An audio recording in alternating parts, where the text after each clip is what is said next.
लाडकी बहीण योजनेच्या जीआरवर अजित पवारांची सही, खासदार धैर्यशील मोहिते पाटील यांचं हे वक्तव्य आहे।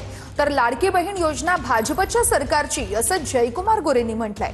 धैर्यशील मोहिते पाटील यांनी योजना फसवी असल्याचं म्हटलं होतं, असं देखील जयकुमार गोरे म्हणतायत।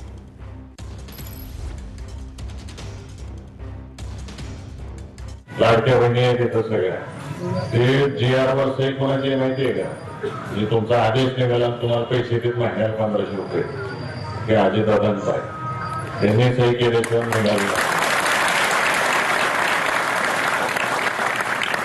दादांना श्रद्धांजली व्हायची असेल तर मताच्या रूपातून राष्ट्रवादी काँग्रेस पक्षाचे सगळे उमेदवार तुम्ही निवडून द्यायचं काम करावं, एवढीच विनंती तुम्हाला। आता जे सांगतात त्या खासदार मोदयांची भाषणं ऐकून काढून बघा। त्यावेळी सांगितले की फसवी योजना आहे, याच्याबद्दल यांना प्रेम कधीपासून या योजनेला आलं। त्यामुळं माझी या माध्यमातून आपल्यामधून त्यांना सांगणं आहे की लाडकी बहीण योजना ही आमच्या देवेंद्र फडणवीस साहेबांच्या नेतृत्वाखालच्या महायुतीच्या सरकारची आहे। त्याला बाहेरच्या लोकांनी सांगायची आवश्यकता नाही आणि मग त्यांना प्रेम आलं कधीपासून या सगळ्या गोष्टीचं।